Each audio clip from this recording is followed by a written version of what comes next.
In this video, I'm going to be breaking down a variation of my 100K clothing drop strategy, this time focusing specifically on only selling one product. This video was inspired by Nematode, who asked on one of my other videos if my 100K clothing drop strategy would work if you're only starting off with one piece instead of an entire collection. So I'm going to break down that entire process for selling this sweater, which is actually not a real sweater. I generated this image using Midjourney. But if I were to do a clothing drop for this sweater, this is exactly how I would do it. I'm going to cover developing the theme, designing the piece, and I'll show you my tech packs, patterns, and 3D renders that I've used for my own brand. We'll cover sampling. I'll give you sauce on manufacturers that I've used in the past, with screenshots of conversations with manufacturers. We'll go over the bulk order. I'll give you a quality control checklist. We'll cover logistics and shipping so you don't have to worry about packing and shipping orders yourself. I'll tell you the exact type of content that you need to make for these 4 pillars, including e-commerce, editorial, lifestyle, and user-generated content. This includes photo and video. Next, we'll talk about the marketing plan, the pre- and post-launch activities, and an entire financial breakdown, where I'll show you how much every single thing costs, including production development, manufacturing, logistics and shipping, content creation, marketing, e-commerce platform costs, transaction fees, and miscellaneous costs, with a total cost breakdown and a calculation for reaching a 20% profit margin. The way I have everything set up here will allow me to predict exactly how long it will take for me to launch the sweater, as well as exactly how much it will cost me up front, how much I'll need to spend on ads based on a standard 4x return on ad spend. My name is Chris Drago. I've been running a brand called Pathos of Things for about 5 years, and I make videos on YouTube documenting my process so I can become better every day at being a creative director and brand owner. Before I dive into the specifics, I just want to mention that there is a ton of free game in here, and I'm being super transparent about my process. So I'd really appreciate if you smash the like and subscribe buttons because it helps me out so much. Okay, so like I said, our goal is to sell 100 of these sweaters. I came up with this idea earlier today. It's now fall, and I'm feeling inspired by fall fashion. The story or theme that I developed draws inspiration from the wardrobe of Manhattan's elite, or rather the young and successful people that live in New York City. People would buy this sweater to feel warmth, comfort, and elegance during the transitional seasons. Here's a little mood board that I made very quickly. Have some images of people in New York wearing black, gloomy photos of Soho in New York City, and some e-commerce photography with a product similar to what I want to sell. I've created a very simple muted color palette, and I plan on telling a story through imagery of New York City, cozy interiors, and minimalist design. The next step is designing the piece. I'm not going to go too much into the process of designing a garment in this video. I actually uploaded a video this week about launching a brand if you do not know how to design. So if you don't know how to design, I recommend checking that out. But if you do know how to design, then this will make sense. This is an actual tech pack that I've used for my brand, with a mock-up drawing, specific specifications for color, embroidery placement, and zipper type, as well as fabric, and dimensions for all of the individual pieces or patterns listed here. It also includes 3D renders from Clo3D. In addition to the tech pack, I've included specific patterns, which might be a little bit difficult to see here because it's white on white. Here is the pattern for the front panel of this jacket that I designed, and the rest of the pieces are in here as well. Having this is great because then the manufacturer can just upload this into their computer and have the machine create samples based on very specific measurements. You can then use the patterns to create 3D renders of the garment to simulate how it would look on a model. This will also allow you to experiment with different textures, colors, and patterns, and make real-time adjustments to the design, reducing the need for multiple physical samples. In my case, I already know that I want to make a wool turtleneck sweater. So once the design, tech pack, and patterns are done, we enter the sampling stage. Verify that each manufacturer adheres to ethical labor practices and sustainability standards. My preferred Chinese manufacturer is Artisan Apparel Co., based in Dongguan, China. But let's pretend that we picked 3 different manufacturers and we're going to order 3 different samples from all of them to compare the quality. Once you receive a sample in the mail, you're going to want to assess the softness, thickness, stitching, examine the seams and overall construction, try them on to evaluate sizing and comfort, and observe if there's any fading, shrinkage, or fabric distortion. Then just choose the manufacturer with the highest quality sample, and then evaluate the cost while ensuring that quality is not compromised, because delivering a poor quality product risks more than just losing a single customer. Customers who receive subpar items are likely to share their negative experiences, discouraging potential buyers in the future. And the effort spent acquiring that customer is lost, and the short-term revenue from the sale is outweighed by the long-term damage to trust. Share the sample with people whose opinions you trust, including fashion industry peers, friends, close customers, etc., because their feedback may highlight issues that you hadn't noticed. Specifically in the past, when I was making samples for cargo pants, I made 2 samples and had several people try both of them on. And then after I got all their feedback, I realized that I needed to take some aspects from the first sample and some aspects from the second sample and put them together, which you can see here as I described to my manufacturer. Next is the bulk order. Our goal is to sell 150 sweaters. So ideally we'll agree on a 30% deposit with the rest of the balance due upon completion. For sizing, I'll follow a common industry breakdown: 10% small, 40% medium, 40% large, and 10% extra large. After the bulk order is made, you need to do QC, or quality control, where you check the fabric and material quality, stitching and construction, sizing and fit, branding and labels, packaging, and overall appearance. Typically, QC is done by the factory or a third-party company that will go to the factory and do this process for you. They'll use a checklist with boxes for yes and no. If no is checked, then something needs to be fixed. If yes is checked for all boxes, then QC is done. After QC is done, we focus on logistics and shipping. Because we don't really want to be shipping anything ourselves, we're going to pick a reliable 3PL partner or third-party logistics provider. They can get expensive, but we're going to factor in all of those costs at the end when we're determining our profit margins. For the example, I'm just going to use Pietra, but I also recommend ShipBob.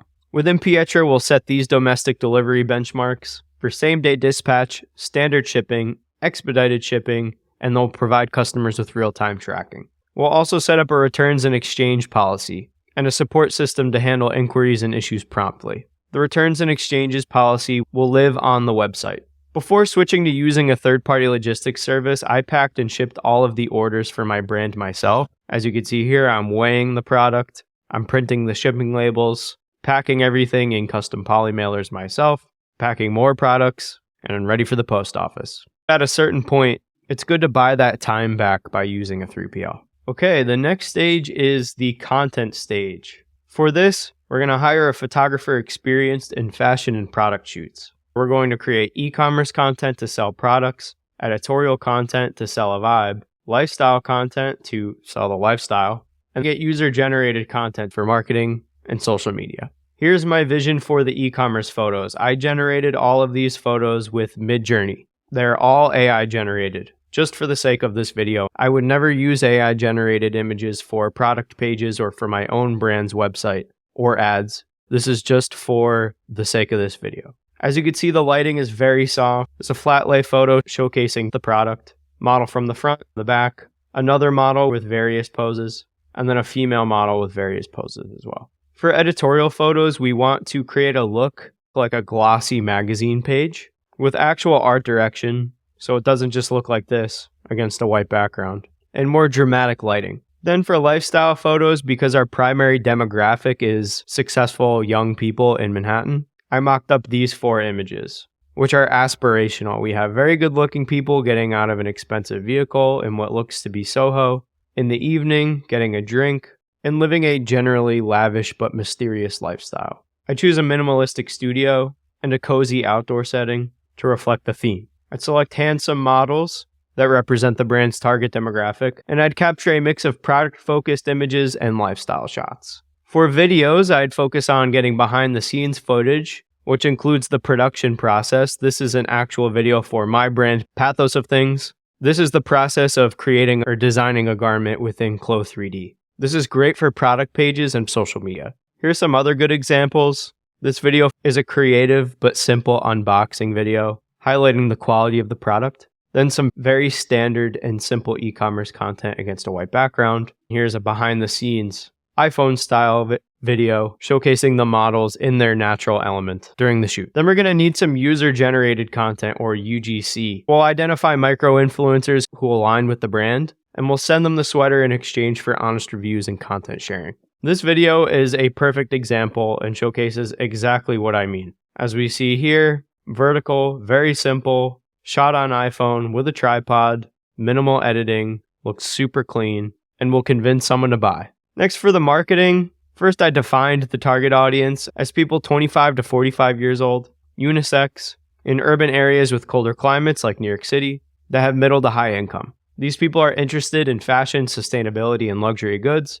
and they're professionals who value quality and ethical products. We'll reach our target audience through social media ads on Instagram, Facebook, and Pinterest. If you're curious why I didn't say TikTok or TikTok Shop, it's because the average cart value on TikTok Shop is around $20. And as you'll see in the cost breakdown, we're going to charge a lot more than $20 for our sweater. The ads will consist of carousel ads showcasing different features and video ads telling the brand story. For emails, we'll have pre and post-launch email flows. For this, I use Klaviyo, and then we'll have influencers do their thing as well. Before the launch, we're going to need to make sure we have social media teasers with daily posts leading up to the launch date. I like to share close-up shots and design sketches on my Instagram story. If you have any connections to fashion blogs or magazines, make sure to connect with them and send products to them well in advance for press releases. And we're going to make sure that the website is prepared. We'll have a dedicated page with launch details and sign-up forms like Trico, and we'll optimize our product pages with clean images, great descriptions of the product,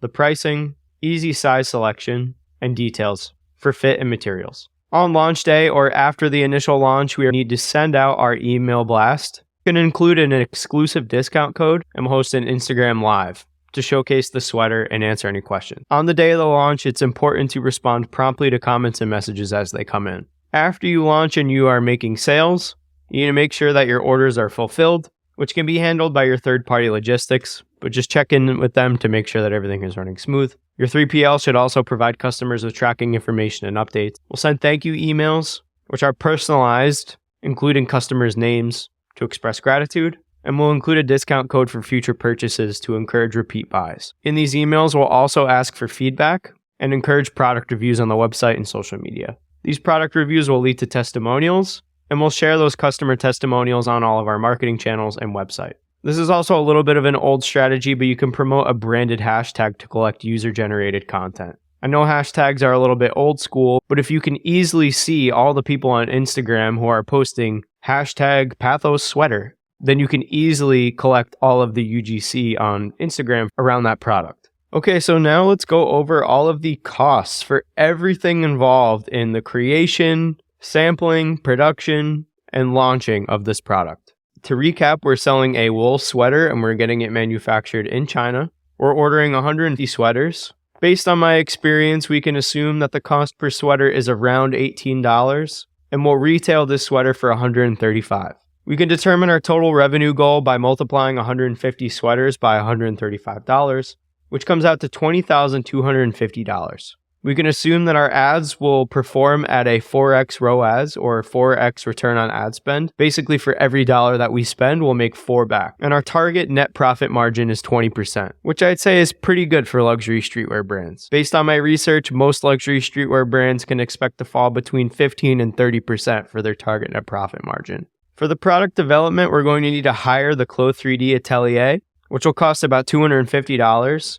And comes with design conceptualization, 3D modeling, and visualization, and the technical specifications for manufacturing, including tech packs and patterns. Because we're going to order 3 different samples from 3 different manufacturers, we can assume the total sampling cost is about $300 if each sample costs $100 to make. So far, our total product development costs are around $550. Next, for manufacturing costs, we'll start with the bulk order production. We're making 150 sweaters at $18 a sweater, so the total manufacturing cost is $2,700. If we include import duties and taxes at a standard import duty rate of 5%, the import duties comes out to about $135 for a total manufacturing cost of $2,835. For logistics and shipping, because we're using Pietra and they have a $5 fulfillment cost per order, we can multiply that times 150 pieces to determine a $750 fulfillment cost. If we assume that it costs about $10 to ship each sweater,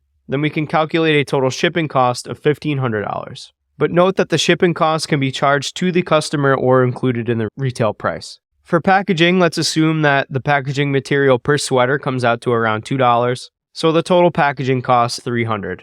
which puts our total logistics and shipping costs at around $2,550. For content creation, we'll hire a photographer for $1,000 and we'll rent $500 worth of equipment. We'll hire 2 models, a male and female, at $500 a piece for a total model cost of $1,000. We'll hire an art director that will also help with the set design for $800, which brings our total content creation costs to $3,300. For marketing costs, our total revenue goal is $20,050 with an average ROAS of 4x. So if we do the calculation of $20,250 divided by 4, that comes out to $5,062.50 for our required ad spend. Then if we factor in the cost of micro-influencer user-generated content, let's say we get 5 influencers at $200 per influencer for a total influencer cost of $1,000. Next is e-commerce platform costs. I use Shopify. The monthly fee is around $80. We'll budget $180 for a premium theme, which is a one-time cost, which brings our total Shopify cost to $259. Then we add a $20 monthly fee for Klaviyo, which is our email marketing platform, and that brings our total e-commerce platform cost to $279. Price payment processing fee is 2.6% plus 30 cents per transaction. So if our total sales revenue is $20,250, that brings our total transaction fees to $571.50.